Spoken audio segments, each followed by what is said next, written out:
Is Brock Purdy just a game manager? And can the Kansas City Chiefs defense win this one alone? It's Super Bowl 58, people, and this is our preview show. Points on the board.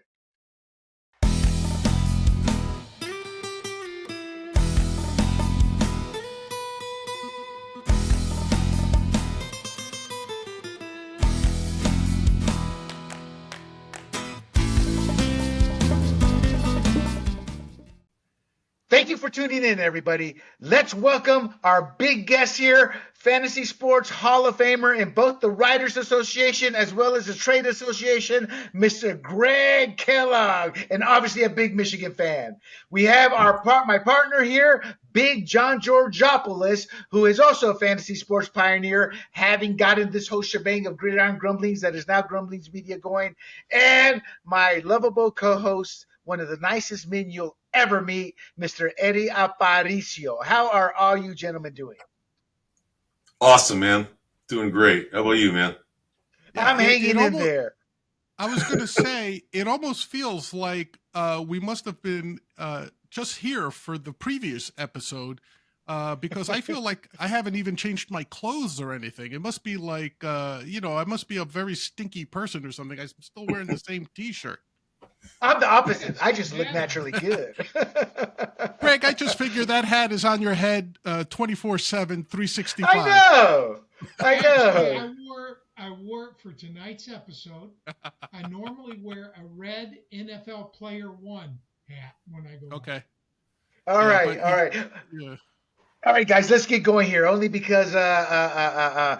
Aparicio to the audience is on a time count. Pitch count. That's what they call it in baseball. You're on the pitch count. So I want to set this up, guys, a little bit. So bear with me. I want to give a little bit of overview for the audience and to give us a starting point. So the overview of the Chiefs. Look, the Chiefs during the regular season beat themselves at times. Problems with drops. The offense was stagnating a bit, but they came together in the postseason. Obviously, Travis Kelce looks like the player of old, and that defense is lights out. But they're playing as a unit. Mahomes has minimized errors. When I say minimize errors, meaning the receivers aren't dropping. They controlled the Ravens. They stuffed the run, and they got the big win that nobody saw coming. But the real story of this Super Bowl, in my eyes, for the Chiefs is their defense. They have one of the best defenses entering the Super Bowl. As I just said, they shut down Lamar Jackson, and they literally made him look the fool. I don't want to sound that bad, but he kind of looked like a deer in headlights at times.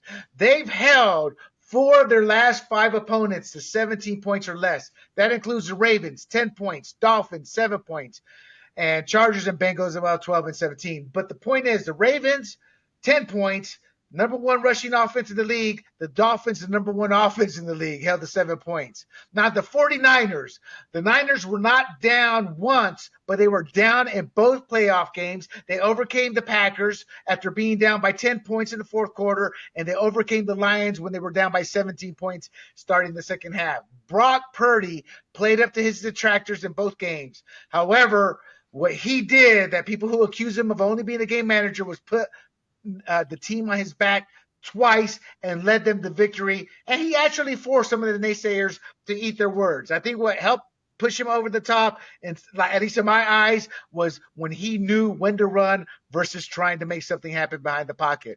He used his legs for a comeback win. And that's where we're at. You have the Niners, who were expected to be there, and the Chiefs, who got past the mighty Ravens. And that's how I wanted to set this up. So I don't care who goes first. There's no order. Let's just, when we talk, make sure we pause after we make our comments so somebody can jump in just in case. But how does this game play out? Well, Eddie, let's start with you. Is this going to be a Mahomes versus Purdy battle? You know what? I don't think so. I think this is going to be a low-scoring game, believe it or not. I'm calling something like around 24 to 21 type of game. It's not going to be like a 35 to 31 game. Both these defenses are legit, and the thing is that both offensive coordinators know that. So the way that they're going to go ahead and try and control it is by controlling the tempo. Short passing game, probably the running game is going to be pretty strong on both teams. We all know that the Niners had a hard time stopping the run in the last 2 games with with Aaron Jones and Jahmyr Gibbs and David Montgomery. I think Isaiah Pacheco is a really good running back. I think they're going to try to insert the running game, try and slow down that Niners pass rush, even though it has been non-existent for the last few weeks. But they still have the talent to awaken at any moment. So, and then on the same token, the Niners know that the Chiefs have a very good D, and the Niners, I think, have moved away from the run, in my opinion, in the last couple weeks. Even though Christian McCaffrey has had his good games, but I mean, they could pound. I mean, they can give that guy 25 to 28. Totes a game easily. And they have other backup running backs to be able to just wear down that Chiefs defense. I think it's going to be all about a running game, in my opinion, with some short passes here and there. I don't think it's going to be a Mahomes versus Purdy. I think that's what everybody thinks is going to happen, but I don't think that's what's going to happen. So you're saying that McCaffrey will be the X factor. Perfect. Yep. And Pacheco on the other end. I think those, right. They're going to. What about you, Big John? Oh, I agree on that. I think they're both, like Eddie said, legit defenses. They're both in the top 10 defenses. In the regular season, the Chiefs, I don't know if people realize it, they were the number 2 overall defense by yards allowed. So they're super good. The Niners were number 8. In the playoffs, you've had a little bit of a slippage on the 49ers. They've given up a ton more yards in the playoffs. Now, they have faced probably better teams than the Chiefs had in terms of yardage. But the Chiefs pretty much are still one of the better defenses in the postseason. The Niners, I think, shot up to, I want to make sure I got the right, I think 386, total yards per game in the postseason. The Chiefs are at 322. I don't think it's Mahomes versus Purdy, but Mahomes is the better quarterback. So in big games, your tendency tends to be with the better quarterback.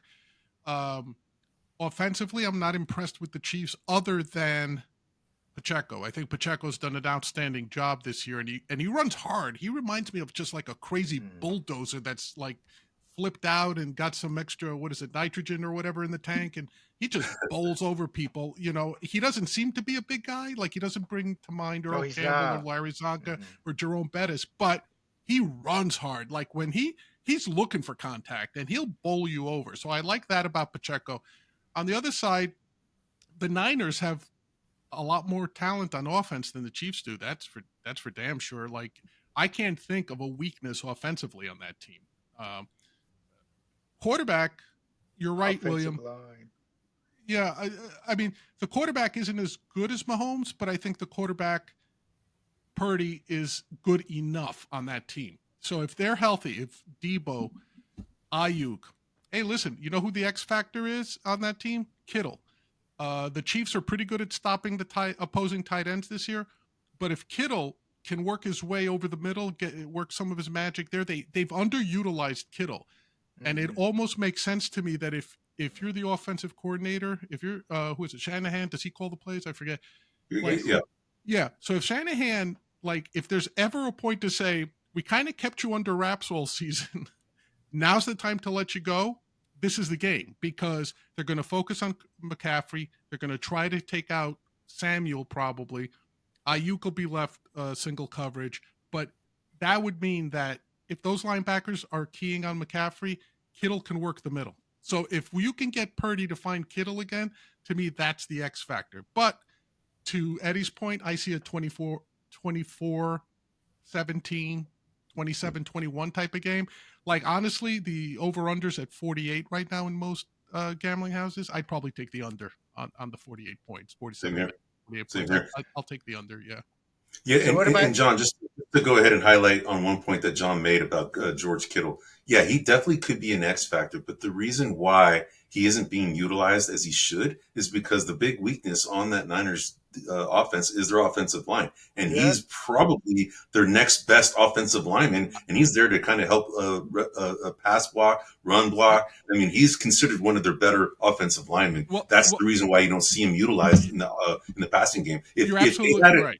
Yeah, if they had an offensive line that was, shored up, he would be putting up numbers just like, Travis Kelce. I don't disagree with you. And even Kelce said that. I think his brother on their podcast,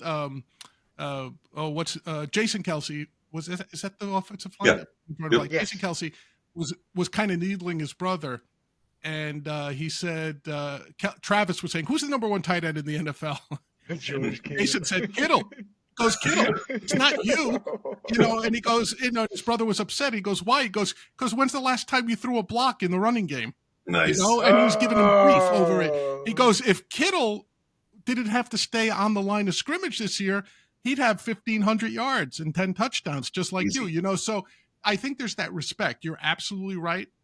But to my point, if you could figure out, like, how do I get Kittle up a seam every so often? It could be those 4 plays in the game that if they get him the ball up the seam, it's like 2 touchdowns can come out of that. And that's what happened with the Lions game. He did get free for a couple of big plays in the fourth quarter. Greg, what do you think? Purdy versus Mahomes or McCaffrey? The Lions choked. The Lions had that game in the second half. They came out, gave up that first score, and they just never recovered. I'm here to tell you, it was clear. I watched the Lions play the Chiefs without Kelsey and without Chris Jones, and it was in Kansas City. They won by 1 point. Mm-hmm. I watched them lose by 3 to San Francisco in San Francisco, and I'm here to tell you, San Francisco is the better team, top to bottom. The best player, non-quarterback, is clearly Christian McCaffrey. Mm-hmm. He can be used in the passing game. He can be used in the running game. He's going to be used in this game. But I think the Chiefs' defense is that much better than the 49ers' defense, which can't stop the run. Now, I like Pacheco, but he doesn't have a whole lot of wiggle, okay? Oh. He's not going to break it like Jameer did to get the touchdown. Also, I love Kittle. He's a complete tight end. He's a more complete tight end than Travis Kelce, but there's not a better receiving tight end in the NFL than Travis Kelce. And a lot of it isn't because Kelce's a great receiver. It's because Kelce and Mahomes have a chemistry I have never seen between 2 players before in my life. They know where they're going to be. And Kelce doesn't even run set routes. He runs to an open area, and Mahomes finds him. Now, you don't get that from any other tight end in the NFL. I think there's no way that San Francisco holds Kansas City to 17 points. I don't believe that for a minute. And Kansas City could pare back their offense if they get a lead and not score a lot. But I see Kansas City having the capability of scoring 30. I don't see San Francisco having that capability against. I think it's the exact opposite. You take Kelsey out, and they're going to struggle to put 30 points off Kansas City. I think the 49ers. I think the 49ers can actually score at will if they decide to open it up passing. But I think it's going to be a lot tighter, the game, whether it's nerves, the teams know each other in terms of the playbook. But at the end of the day, look, the Lions had the number 2 rush defense, and I forget how much the 49ers rush offense put up 155 yards on them. So I think they're going to be able. They didn't do anything in the first half. They did it. It doesn't matter. It doesn't matter. They did it in the second half, which is even more dominating. They came back and won. That's greatness. The Lions are an up and coming team. It's not their time. But their inexperience and bad coaching decisions cost them that game, and the Niners kept their head on the swivel. And more importantly, again, Brock Purdy showed he's more than a game manager. And about 50 of those yards rushing was from Purdy. But that's today's NFL. So I don't see this as a Purdy versus Mahomes, but with the fact that they have so many more legitimate weapons they can count on, I think Mahomes, because of McCaffrey, can keep up. I think Purdy, because of McCaffrey, his versatility, and Ayuk and Debo, who turns nothing into something, they can keep up with the Chiefs. But with the Chiefs receivers outside of Kelsey, I don't know if they can. I don't think that's a game plan they're going to implement, but that's what could happen. Rice, you watch. Well, look, he came up big. He's come up big. I don't doubt that, So, but what I'm saying is, we've seen Ayuk do it over and over. We've seen Debo do it over and over. McCaffrey and who am I leaving out? Kittle. Kittle. I mean, that's a lot of weapons. So I don't know who's going to win because of the Mahomes factor. To me, he is the X factor. How he does will determine a lot. Okay, so we talked about the Fauci rush defense. Eddie talked about that, talking about his concerns. But real quick, Greg and can that struggling Niners run defense stop Pacheco? I think you kind of alluded that they could because of Pacheco's size. And real quick, Big John, Pacheco does not remind me at all in terms of his style, but he reminds me of Joe Morris, the little back who was looking to hit somebody, so he reminds me of. But so Greg, can the Fauci Niners rushing defense hold Pacheco in check?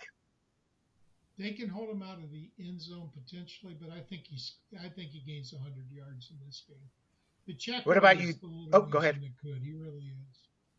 What about you, John? What do you think?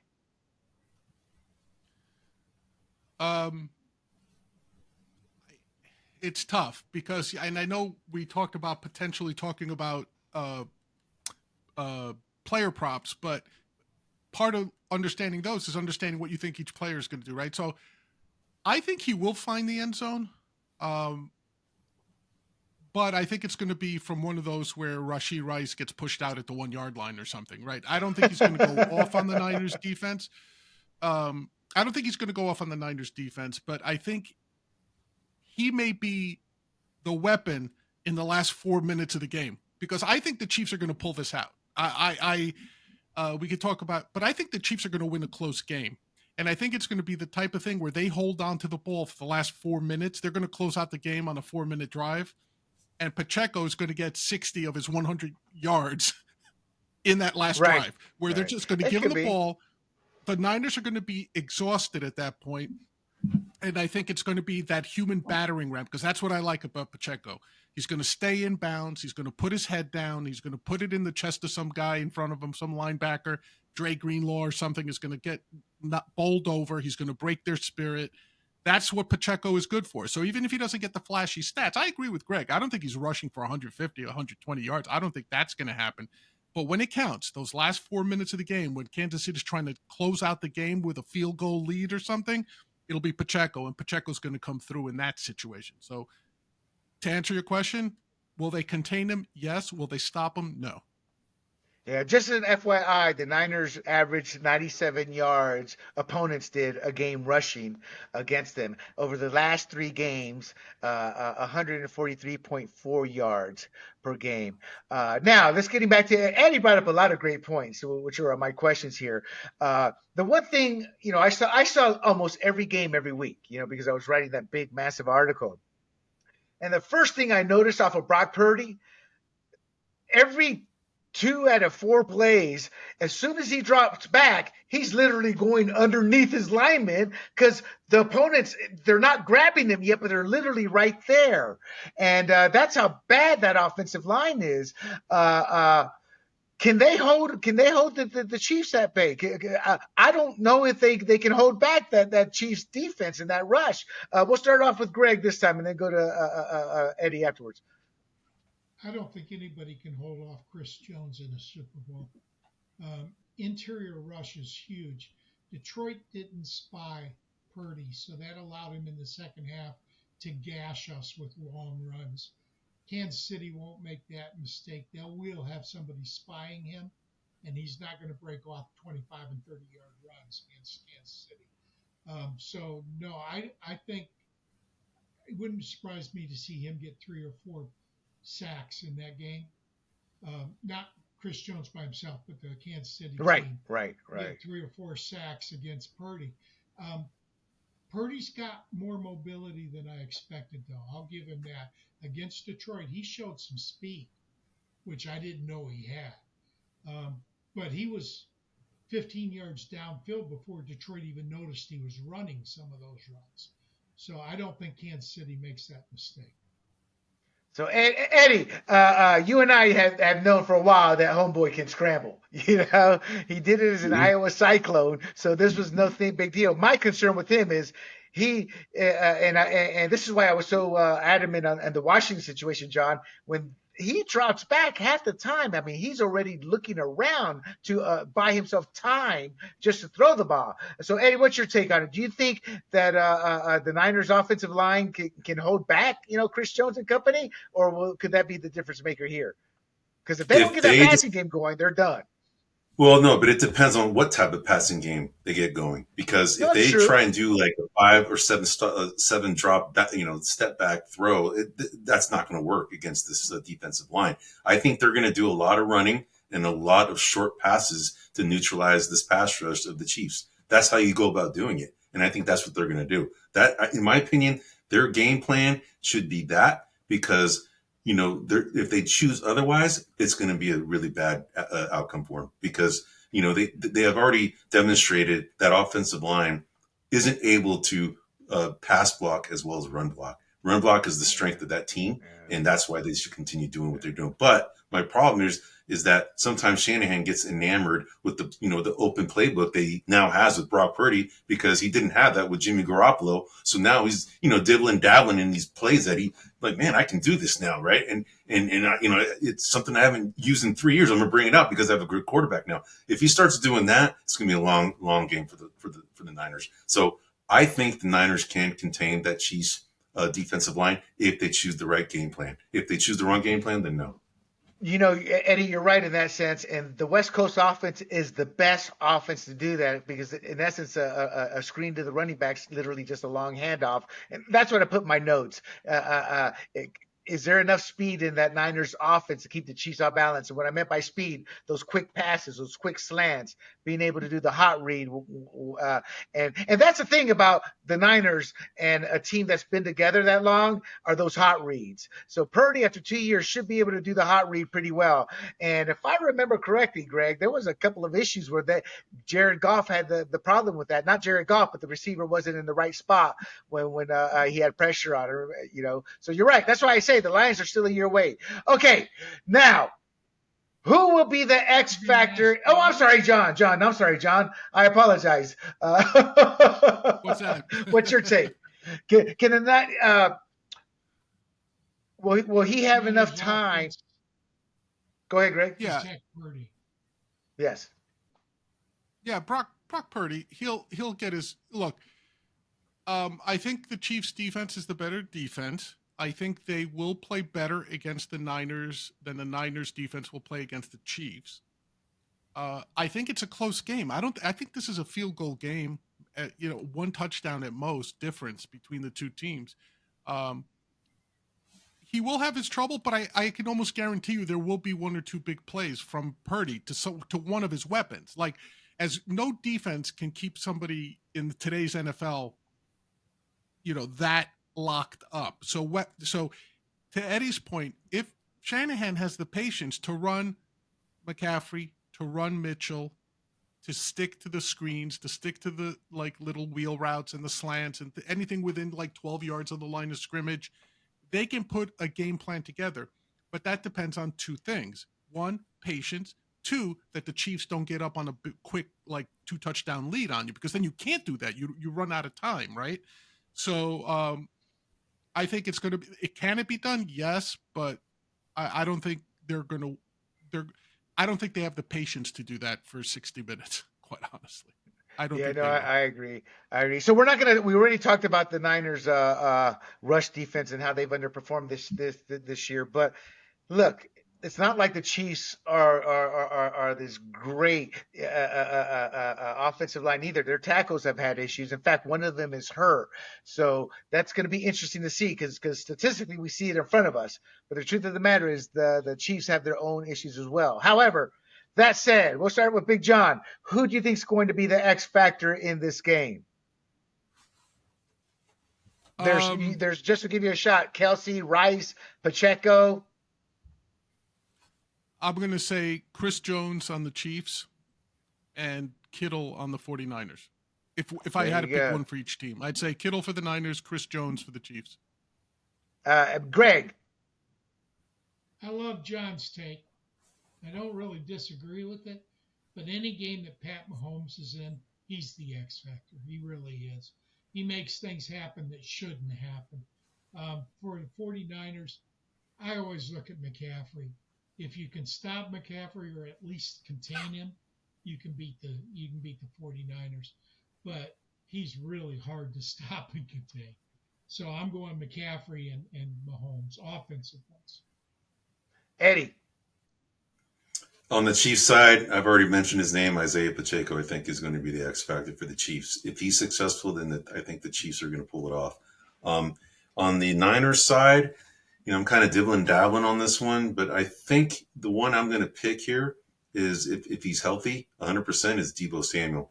I think because he is a dual threat, much like McCaffrey is. I mean, no team has two players like that in the NFL, and they both are essentially mirror images of each other. The only thing is one of them is a lot bigger and stronger than the other one, and the other one's a lot faster and shiftier than the other. So they're both good receivers. I would say probably McCaffrey is a better receiver than Deebo Samuel, but I would say Deebo Samuel is a stronger runner. I'm going to say that Deebo's probably going to get like 7 to 8 rushes this game, along with some passes that he's going to get. So I think he's going to be the X factor on the Niners.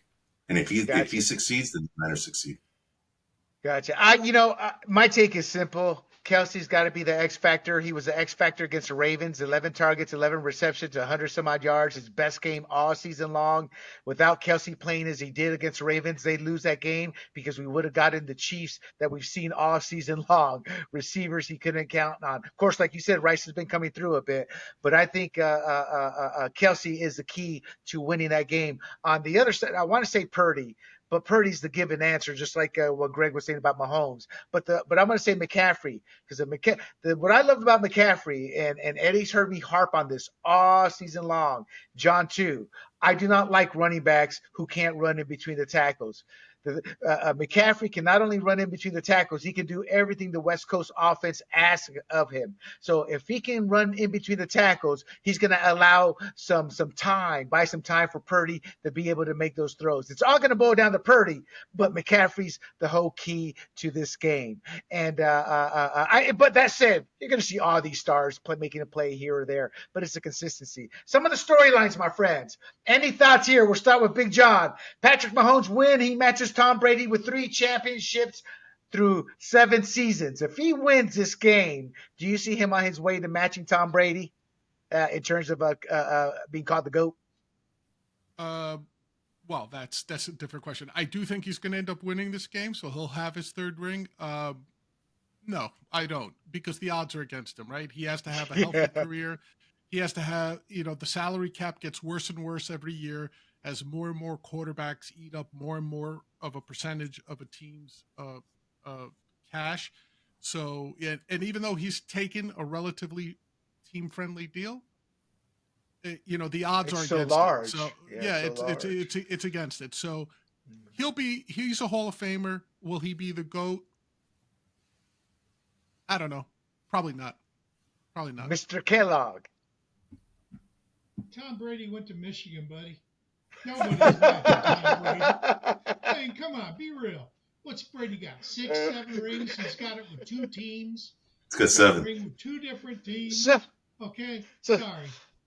This is Greg. I love Mahomes. He's a first ballot Hall of Famer in my opinion. But the GOAT, Michigan, baby, Michigan.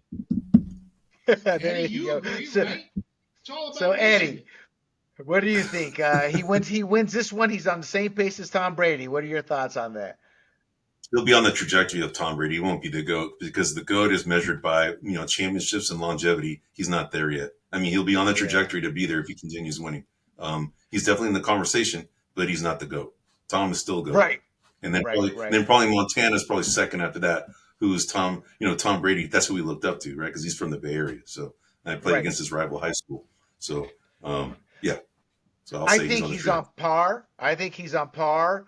But because of his contract, the one thing Tom Brady always did was sign those extremely team-friendly contracts, even more so than what Mahomes has done. And that team's already looking old. Kelsey's talking to retirement, or they're talking that retirement's talk. So as with Tom Brady, that team's going to have to turn over.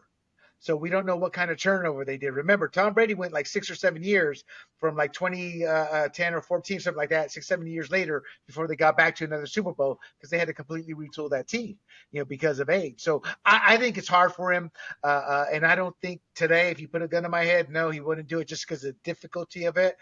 But to me, as a quarterback, he's a better quarterback than Brady is in terms of talent. But Brady's the winner, and you can't argue people call him the GOAT. John, you wanted to say something, it looks like, before I move on. Yeah, I was going to say, and William, don't forget, as soon as Andy Reid gets his quadruple bypass, which is coming in a year or two, you don't know what's happening in Kansas City once they lose that play caller. That's every time true I see too. him do that commercial, you know what I mean? It's like with those burgers. I always see him on a commercial for burgers. It's like I feel like it's putting my fist the through the Allstate or TV. State It's like, Farm. I was like, can't you? John, this is a fact. How in the world can you consider Mahomes a better quarterback than Brady when Brady went to frickin' Tampa Bay and won a championship? No, I'm with you, Greg. I'm with you. But in all seriousness, Brady and Belichick started together at a thing where they could grow over 20, 25 years together. Andy Reid is already at an advanced age. And look, all joking aside, he doesn't look too healthy to me. And, he's already had issues with his health, right? So, I don't know. I mean, really considered Belichick the driving force behind that team.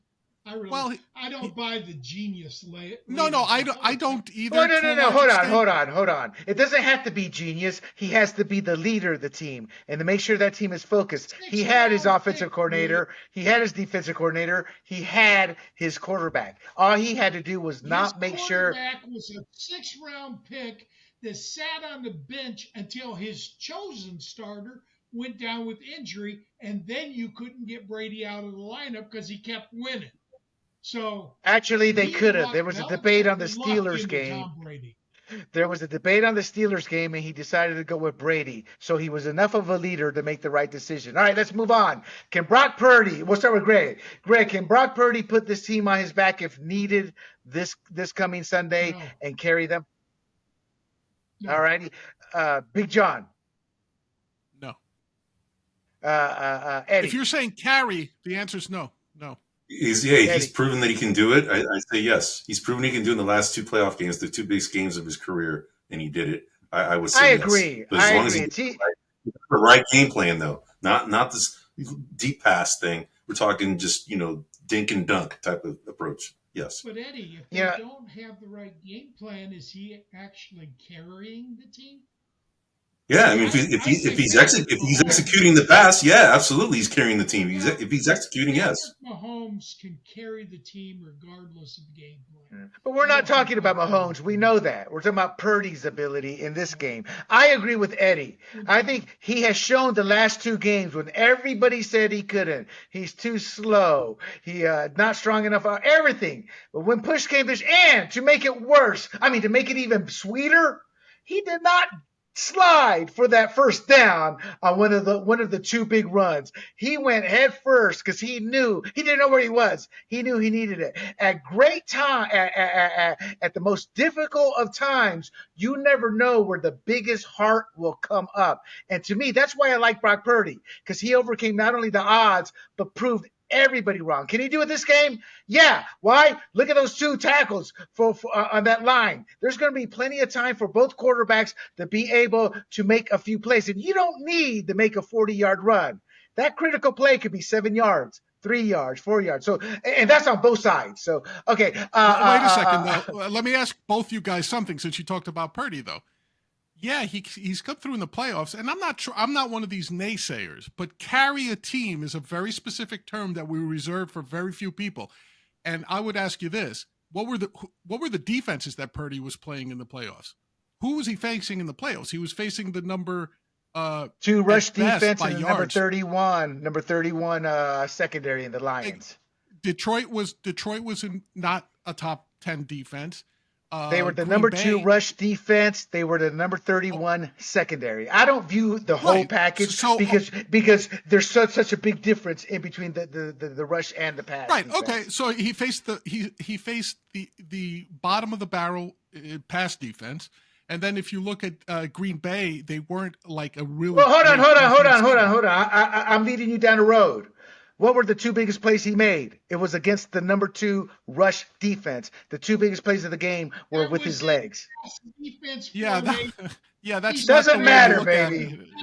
Actually, it is the way I look at it because it is the way you look at it. Look at Mahomes. Mahomes used his legs just enough against the Ravens because he knew, and they knew that you take what's given. That's how it works. Well, we'll see. Then Purdy. See, William. Greg.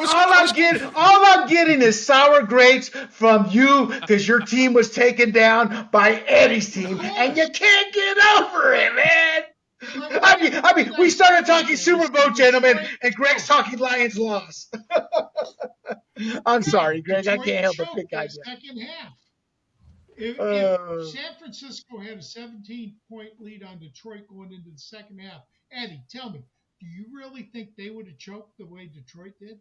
No, but you know what? This is Detroit's first real big shot in the championship game. They haven't been there in 50-some years, so they got to learn how to win, and they're not there yet. So that's the reason why the Niners, if they're in that position, would not have choked it away because they've been there before. Purdy should send half his game check to Dan Campbell for those horrible. Pretty much. For not kicking twice. Yep. And once you can understand because he's done it before and been successful. I don't understand it. I didn't understand it at all. Would have tied the game. You kicked that field goal. Right. Yeah. It's what I told Eddie, Greg, is look, you can get away with that in the regular season when you're not playing that level of competition, but you got to look at the bigger picture once the postseason starts. A stat on Brock Purdy is regular season he was 1-4, 57% completion rate, 2-6 TD, the interception ratio when tied or trailing in the second half. In the postseason, 2 games, 66% completion percentage, 1 TD, no interceptions. Again, that's a very small sample, but greatness arises in difficult times. Pass defense, William. It's against. Well, of course, the Lions suck, and they're always going to suck as their career has shown. No, I'm just messing with you, Greg. It doesn't matter. It's the playoffs. It's the big game. Baby. National champions. It's the big game. But my point to you guys is it doesn't matter. It's the playoffs. Wild card teams have won. Right. Anybody can come up big in the playoffs. But no, not anybody. Not anybody. Lamar Jackson's been trying to come up big for years now. Has he? There's too many stars on that team, on that offense, for Purdy to carry the team. I don't know, Eddie. Well, before we go to John, on this stat, what do you think of the stat? 66% completion percentage. My point to you guys is it's a different person right now. We're seeing it looks like. Eddie, your take. No, I mean I already said enough, man. I answered the question. Right. There you go, John. Your take. Well, actually, you're right. We've actually beat this to death. So let's move on. Now, here's one, Eddie. I hope it doesn't get too sore. Chase Young looked the fool against the Lions. There's 2 or 3 clips of him, and I just assumed going into this season because I hadn't watched much before I got back into watching every game. Chase Young, 2nd overall pick, Ohio State, All-America, stud here, stud, just a complete stud. And then to watch him, it's like he's that one guy on the play where he just doesn't want to get near the play to tackle. It kind of reminded me of Deion Sanders when an actual running back was running towards him. He kind of back away because he didn't want to tackle. That's how Chase Young looked. And on social media, at least, it was a big, massive issue. And Kyle Shanahan addressed this at a press conference, and he didn't chastise the situation, but it was obvious he wasn't happy. Eddie, we'll start with you. We got one more question after this, and we're going to close it out. So let's be real quick on these last 2. Eddie, what's your thoughts on Chase Young? Will he show up in Super Bowl Sunday, or are we going to see the Heidi version of Chase Young? I would say that, we'll see how this motivates him being chastised on social media. We will see what kind of a player he decides to be. I'm sure that the team is going to motivate him to prove everybody wrong that he's not this guy. So I think he's going to come out and have a better game than he has in the past couple of weeks. So he has it in him. Oh, go ahead. No, I'm saying that he has it in him. So I think he'll show up. Yeah, Big John. It's going to be tough because I've, just reading around some of the local blogs and articles, there's this whisper that he may be benched for the Super Bowl, that he won't start. Whoa. So there's these. Is that a motivational thing, or do they think that they only want him in situations where he can just rush the quarterback and not have to worry about the run, like 3rd and long? Bring him in so that they could take some of the heat off of Bosa, or that he can get one-on-one matchups necessarily. So, yeah, I don't know. It's a tough question because nobody wants to go in with their B game. There's no such thing as you were a first-round pick in the Super Bowl. You're either playing or you're not. And right now they seem to be down on him. Like I said, and I don't know how valid they are, but just some things I saw around the net today say he may not even start. Wow. And Mr. Michigan, what's your take? He played against Taylor Decker and Penei Sewell, 2 of the top tackles in the NFL against Detroit. I think they just wore him down. I'm not sure Kansas City's tackles are at that level. I kind of agree with Eddie. I think he'll be better, but he's got to be on the field. So if John's right and he's not playing, he's playing limited snaps, it's going to be hard for him to have a big impact. I think if Chase Young has any spine, any machismo, any I'm a man, I'm not going to screw this up, he's going to show up, and here's why. What is he after this game? He's a free agent. Is he a free agent? He's a free agent. He's a rental. And this embarrassment, because we know he's talented, I think I don't know if he'll come through, but I think he has all the tools there to have a big game. Who knows? Maybe he's the X factor after it's all said and done. Real quick, Greg, you probably know, being a Michigan guy in the rivalry with Ohio State. Didn't he play with Nick Bosa at Ohio State? Yeah. Eddie, you would know. The Bosas. I'm not sure which one. I think it was this one, wasn't it? Yeah. So you would think maybe Bosa gets in his head, look, man, this is our time, All right, real quick, final question before Eddie has to go earn some money. Steve Spagnuolo's teams are now 17-4 in the playoffs with 3 Super Bowl wins during his career as defensive coordinator. We all agree, well, Eddie and I have been talking about it since week 12, how great the Chiefs defense has become. Do you think that the Chiefs defense can just outright win this and shut the offense down? And Greg, we'll start with you. Simple answer, yes. You want it short? Yes, that Chiefs defense is very good. Big John. Oh, absolutely. Spags, I mean, he did it for the Giants as a DC in the Super Bowl. He did it for the Chiefs as a DC in the Super Bowl. And now he actually has tons of talent around him. Yeah, that's not going to be the problem in the Super Bowl for the Chiefs at all. Yeah, he could shut anybody down. Eddie. I'm a homer, man. Come on. Even though these are my 2, right? Niners #1, Chiefs are #2. I've loved the Chiefs since the 80s. So primarily because they always beat the Raiders, because I hate the Raiders. As a Niner fan, you can't like the Raiders too. Anyway, the Chiefs definitely have a good defense, but have they faced a personnel on the offensive side like this in the AFC? I would argue no. So I would say that the offensive players that the Niners have could present a lot of problems for the Chiefs. So if the game plan is right, I don't see the Chiefs stopping the Niners. It'll be a close game, but I don't see the Chiefs stopping the Niners. There's no way. Nobody is stopping. Eddie, they stopped Detroit pretty well. And Miami. Offensive points on Detroit. And Miami too. Without Chris Jones. Yeah. And Miami too. They basically shut down the Dolphins when they were flying high. So it's possible. Well, they're not going to pitch a shutout, but it was bad weather their last 3 games. I mean, the cold winter, they're not going to be dealing with that. So I'm with Eddie. I think it's anybody's game. I think this game could actually be 35-40 if the offenses start letting loose and they get into a rhythm. That's how potent, or actually for the Niners. But that's why I think the focus for the Chiefs is going to be on that defense to slow the Niners offense down. Before we end the show, first of all, I want to give a hat tip to this article on The Athletic. Super Bowl, what is this? Super Bowl has the Roman numerals here. Super Bowl projections. Chiefs meet 49ers. 48? I think 58. I think. Oh, 58. Hat tip. Super Bowl 58 projections. Chiefs meet 49ers in rematch of the 2020 game, The Athletic. I got a lot of info out of that. Want to give a hat tip. The other hat tip, has Brock Purdy finally shed the game manager label, or does the 49ers QB need to defeat the Chiefs in the Super Bowl? And that's on CBSSports.com. I want to thank Greg. It's always fun having Greg on because we always go at it. But this guy's a super nice guy, a veteran of the fantasy sports industry, obviously a big Michigan fan. I suspect he probably has a closet shrine of Tom Brady in his house. Greg, we'd love having you on, brother. Yeah, there you go. You take care. And with my partner, John, thank you for coming on. John's got a busy life. Excuse me, my eyes watering bad. Has a busy life, family, work. Thanks for coming on, taking time. Eddie, my friend, great having you as a co-host. We're going to do this again soon, and Eddie and I will be back for sure talking Super Bowl. Greg, you have something you want to say, it looks like? 31-20 Chiefs win. Oh, there you go. Real quick. John, prediction.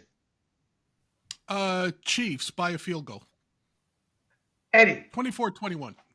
There you go. I'm saying 24-21 Niners. 24-21 Niners. I'll say 35-28 Niners. And there you have it. Do not forget, my friends, you can catch us at grumblingsmedia.com, on YouTube and Rumble under the profile Grumblings Media, as well as traditional podcast outlets Google, Spotify, Pandora, and Apple. My friends, do not forget to share. Thank you for listening in. And until next time, we all bid you adieu. Good night, everyone.